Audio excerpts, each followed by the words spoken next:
Good morning student, कैसे हैं आप लोग। होपफुली आप लोग बहुत अच्छे होंगे। आशा कर रहे हैं कि आप बहुत अच्छे होंगे। आज हम लोगों के वीडियो का तीसरा दिन है और biotechnology and its application continue है। पहला दिन हम लोग पढ़े थे बायोटेक्नोलॉजी एंड इट्स एप्लीकेशन का सबसे पहला यूज कहाँ होता है। उसका सबसे पहला यूज कहाँ था? जेनेटिकली इंजीनियर्ड इंसुलिन में, जिसके बारे में पूरा डिटेल्स दे चुके हैं। दूसरा टॉपिक था दूसरे दिन जो हम वीडियो अपलोड किए थे, उसमें हम आपको जीन थेरेपी के बारे में बताए थे। आज हम आपको थर्ड टॉपिक मॉलिक्यूलर डायग्नोसिस के बारे में बताएंगे। 10 मिनट का टॉपिक है, ज्यादा समय नहीं लगेगा वीडियो में, बस ध्यान से देखेंगे क्योंकि सीबीएसई बोर्ड के जितने भी एग्जाम्स होते हैं उनमें ये क्वेश्चन आ सकता है। 1 या 2 मार्क्स में क्वेश्चन आएगा मॉलिक्यूलर डायग्नोसिस। ठीक है, तो पहले हम जानेंगे कि मॉलिक्यूलर डायग्नोसिस क्या है। ठीक, मॉलिक्यूलर डायग्नोसिस क्या है? Molecular diagnosis is early detection and diagnosis of disease. Early detection and diagnosis of disease. ठीक, वर्ड ध्यान रखिए, early detection and diagnosis of disease. ये दोनों वर्ड सेम है, कोई दिक्कत नहीं है। डिटेक्शन एंड डायग्नोसिस भी लिख सकते हैं, डिटेक्शन और डायग्नोसिस भी लिख सकते हैं, कोई परेशानी नहीं। ठीक है, जो कॉन्सेप्ट है समझेंगे। Early detection and diagnosis of disease क्या होता है? कभी कभी हम डिजीज को तब आइडेंटिफाई कर पाते हैं, तब हमको पता चलता है कि हमको बीमारी हो गई है जब सिम्टम्स अपीयर कर जाता है। क्या होता है? जब सिम्टम्स अपीयर कर जाता है। सिम्टम अपीयर करने से पहले अगर आपको डिजीज को डायग्नोस करना है, उसको डिटेक्ट करना है, तो आपको कहां जाना होगा? मॉलिक्यूलर डायग्नोसिस की तरफ जाना होगा। यानी कि before the symptoms occur, before the symptoms occur, disease can be diagnosed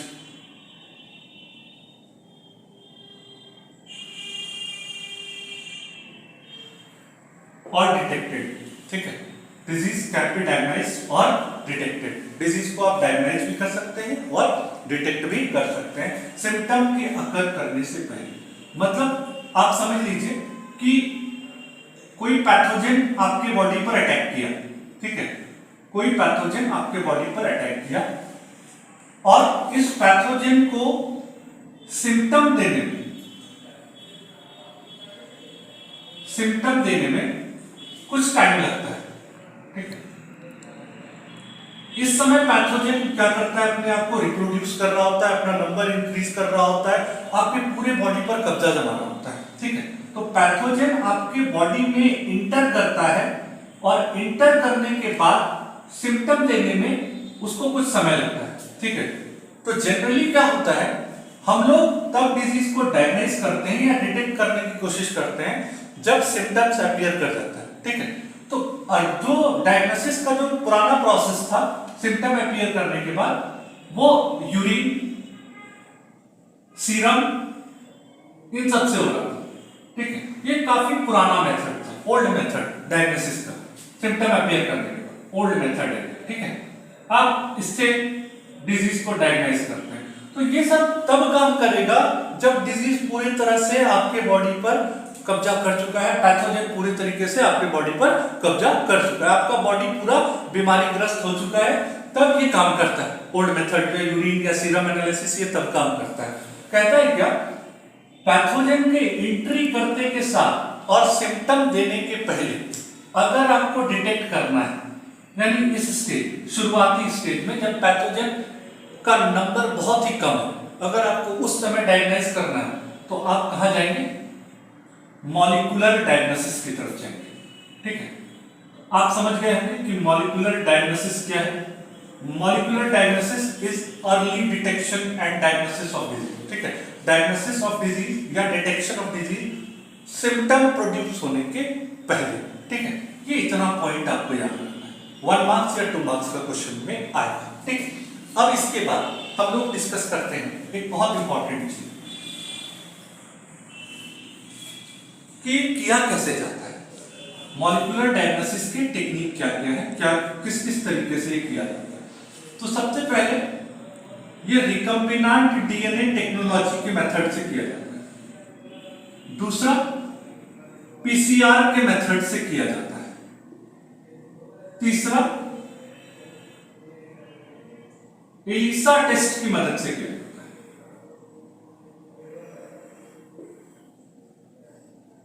तीन मेथड्स मैंने आपके सामने रख दिए, जिसमें सबसे इजी एक्सप्लेनेशन होता है पीसीआर का। पीसीआर क्या है भाई? Amplification of nucleic acid. किसी भी न्यूक्लिक एसिड का एम्प्लीफिकेशन करना, ठीक है। ये अपने आप में भी एक एमसीक्यू होता है। एम्प्लीफिकेशन क्या होता है? What is amplification? एम्प्लीफिकेशन का मतलब होता है इंक्रीज इन नंबर,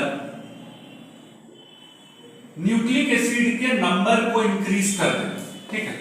क्या हुआ कि जब आपके बॉडी में कोई पैथोजन यानी कि बैक्टीरिया या वायरस कम अमाउंट में मौजूद है, ठीक है। जब आपके बॉडी में बैक्टीरिया या वायरस कम अमाउंट में मौजूद है, कम नंबर में मौजूद है, उस समय आप क्या करते हैं? इसको एम्प्लीफाई करते हैं। क्या करते हैं? एम्प्लीफाई करते हैं और उसके नंबर को इंक्रीज कर देते हैं, ठीक है। एम्प्लीफिकेशन करने से आपको पता चल जाता है कि वो एक्चुअल में आपके बॉडी में मौजूद है कि नहीं है। तो PCR is a method. PCR क्या है? एक तरीका है जिसके थ्रू आप बैक्टीरिया और वायरस जो कम नंबर में भी मौजूद है ना, उसके न्यूक्लिक एसिड को एम्प्लीफाई कर देते हैं और आप पता कर लेते हैं कि एक्चुअल में बैक्टीरिया या वायरस का इंफेक्शन है या नहीं, वो पैथोजन आपके बॉडी में अवेलेबल है या नहीं। ये एक इंपॉर्टेंट बात है, ठीक है। हम लोग एम्प्लीफिकेशन की मदद से हम पता कर सकते हैं। मतलब अगर आपके बॉडी में बैक्टीरिया कम है, ठीक है, मान लीजिए 2, 3, 4 बैक्टीरिया है या 10 बैक्टीरिया है, उतना बैक्टीरिया आपके अंदर डिजीज सिम्टम प्रोड्यूस करने में सक्षम नहीं है, तो आप क्या करेंगे? आप उस समय पीसीआर कराएंगे और पीसीआर की मदद से आप उन बैक्टीरिया को एम्प्लीफाई करके पता कर सकते हैं। मतलब बैक्टीरिया सिम्टम नहीं दिया है, ठीक है, लेकिन प्रेजेंट है, और आप पीसीआर कराएंगे तो आप एम्प्लीफाई कर सकते हैं न्यूक्लिक एसिड को और पता कर सकते हैं कि उस पर्टिकुलर बैक्टीरिया का न्यूक्लिक एसिड मौजूद है या नहीं है। तो ये एक काफी इंपॉर्टेंट मेथड साबित हो जाता है डिटेक्ट करने के लिए, ठीक है। इसके बाद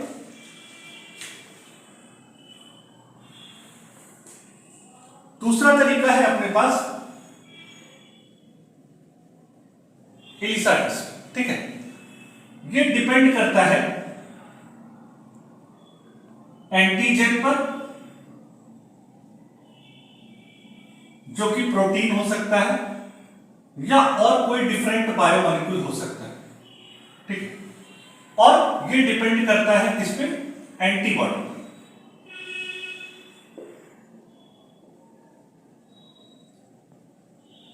कोई भी फॉरेन सब्सटेंस आपकी बॉडी में है, आप उसको डिटेक्ट कर सकते हैं, एंटीजन को भी डिटेक्ट कर सकते हैं, और कोई एंटीबॉडी भी अगर बन रहा है किसी पर्टिकुलर एंटीजन के अगेंस्ट, आप उसको डिटेक्ट कर सकते हैं, ठीक है। तो ये कैसे डिटेक्ट कर सकते हैं? With the help of ELISA test. तो इस टेस्ट में क्या होता है? पेरोक्सीडेज का यूज होता है, ठीक है। किसका यूज होता है? पेरोक्सीडेज का यूज होता है, या फिर आप कह सकते हैं एल्केलाइन फॉस्फेटेज का यूज होता है।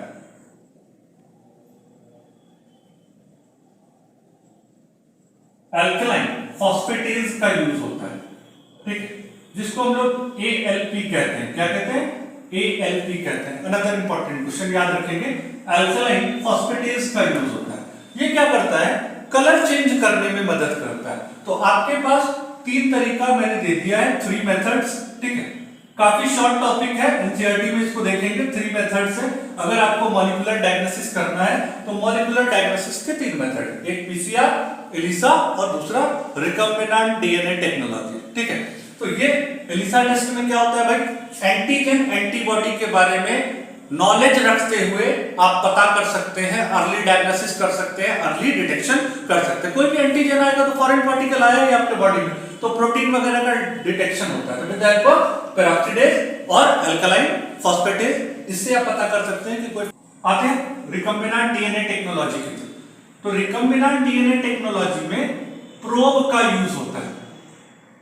ये अपने आप में क्वेश्चन है, ठीक है ना, ये अपने आप में क्वेश्चन है, ध्यान रखिएगा, 1 मार्क्स क्वेश्चन। प्रोब क्या होता है, ठीक है। First,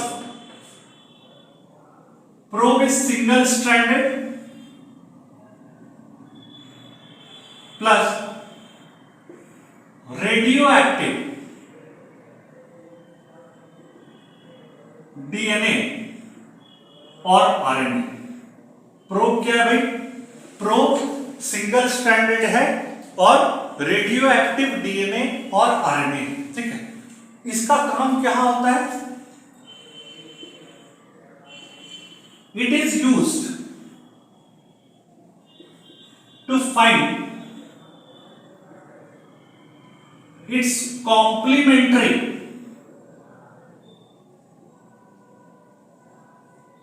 bases in genome using autoradiography. Autoradiography की मदद से ये क्या करने में मदद करता है? अपने कॉम्प्लीमेंट्री बेसिस को किसी जीनोम में फाइंड करने में मदद करता है। ध्यान दें, क्या करता है? अपने कॉम्प्लीमेंट्री जीनोम को फाइंड करने में मदद करता है। इसको हम मिटाते हैं, ठीक है ना। यानी कि कोई भी सिंगल स्ट्रैंडेड डीएनए और आरएनए आपके पास है, आप उसको यूज कर रहे हैं किसमें? उसके कॉम्प्लीमेंट्री बेसिस को फाइंड करने में किसी पर्टिकुलर जीनोम में। तो अब क्या होता है, लेट सपोज फॉर एग्जांपल किसी जीनोम में या किसी जीन में म्यूटेशन हो गया। क्या हो गया? म्यूटेशन हो गया। म्यूटेशन होने के बाद क्या हो गया? बेस पेयर गायब हो जाएगा, वहां से कोई ना कोई बेस गायब हो जाएगा। तो बेस गायब हो जाएगा तो ये जो सिंगल स्ट्रैंडेड डीएनए है या आरएनए है, जो भी आप ले रहे हैं यहां पर, जिसको आप प्रोब के तौर पे यूज कर रहे हैं, उसका कॉम्प्लीमेंट्री पेयर वहां कभी नहीं बनेगा। नहीं बनेगा, कॉम्प्लीमेंट्री बेस नहीं मिलेगा। क्यों? क्योंकि वो तो डिलीट हो चुका है वहां से म्यूटेशन के कारण। तो क्या होता है कि जो म्यूटेटेड जीन होता है, जब म्यूटेशन हो चुका रहता है, वहां इसका यूज होता है, ठीक है। क्योंकि ये जो प्रोब है वो वहां पर कभी भी पेयर ही नहीं करेगा, क्योंकि म्यूटेशन में बेस हट जाते हैं, बेस पेयर डिलीट हो जाता है। तो प्रोब जो कि single stranded DNA, let suppose हम आपको बता रहे हैं, ठीक है, ATGC, ठीक है। आपके पास कोई अदर जीनोम है, वहां पर से मान लीजिए कि कोई बेस पेयर डिलीट हो गया, ठीक है, कोई बेस पेयर डिलीट हो गया। जैसे कि हम सपोज करते हैं वहां पर C ऐसे करके रह गया, ठीक। अब ये कभी वहां पेयर नहीं करेगा, क्योंकि जो बचा हुआ था वो डिलीट हो चुका है, ठीक है, जो बचा हुआ था वो डिलीट हो चुका है। एक सिंपल सा कॉन्सेप्ट है, समझिएगा कि अगर ये सिंगल स्ट्रैंडेड है, ठीक है, डीएनए, इसको चाहिए पेयरिंग के लिए वहां पर मामला, ठीक है, पेयरिंग के लिए चाहिए, हम डीएनए की बात समझा रहे हैं। अब म्यूटेशन हो गया अगले में, तो ये पेयर कहां करेगा?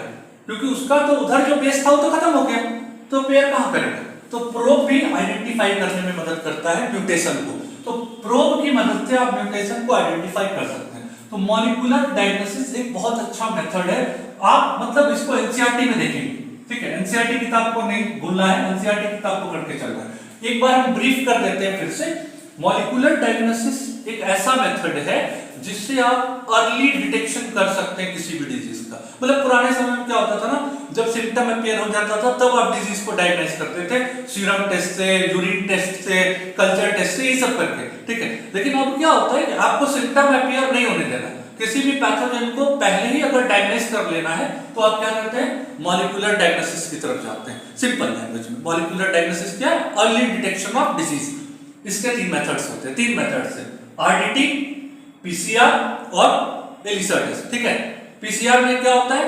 कोई सर्टेन बैक्टीरिया आपके बॉडी के अंदर मौजूद है, आप उसको एम्पलीफाई कीजिए, उसके जेनेटिक मटेरियल को एम्पलीफाई कीजिए, उसके न्यूक्लिक एसिड को एम्पलीफाई कीजिए, और पता कर लीजिए कि क्या है वो आपके बॉडी में मौजूद है या नहीं है। किसी भी सेल के न्यूक्लिक एसिड को एम्प्लीफाई करके पता कर सकते हैं, ठीक है।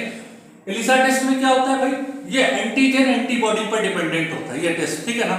इसमें एंटीजन अगर कोई मौजूद है बॉडी के अंदर, कोई एंटीबॉडी अगर बन रहा है किसी पर्टिकुलर एंटीजन के अगेंस्ट, उसको डिटेक्ट किया जाता है, ठीक है। और इसमें कौन सा एंजाइम यूज होता है, तो वो पेरोक्सिडेज और अल्कलाइन फॉस्फेटेज यूज होता है डिटेक्शन के लिए।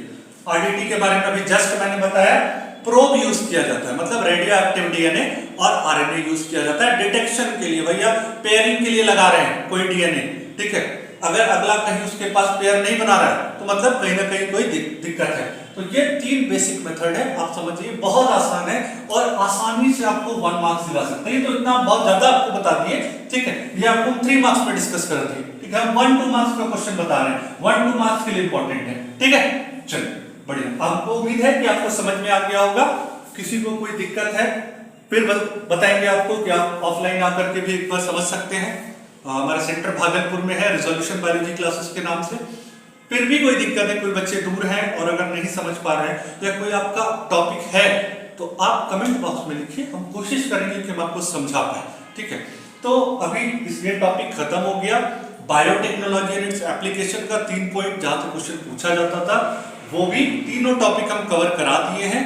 अब आप निश्चिंत रहिए, इस टॉपिक से कोई भी क्वेश्चन आएगा आप आसानी से कवर करेंगे और ये पूछा जाने वाला टॉपिक है। तो फिर कल हम लोग अपने अगले लेक्चर में मिलेंगे, देखते हैं कल क्या इंपॉर्टेंट है एग्जाम पॉइंट ऑफ व्यू से। समय काफी कम है, इसमें उन टॉपिक को हम डिस्कस करेंगे जो एग्जाम में पूछा जाता है। तो फिलहाल ये टॉपिक हम कवर करा दिए, थोड़ा टफ लगता था, ठीक है।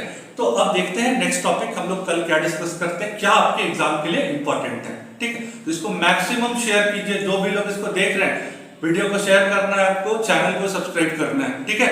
चलिए, थैंक यू।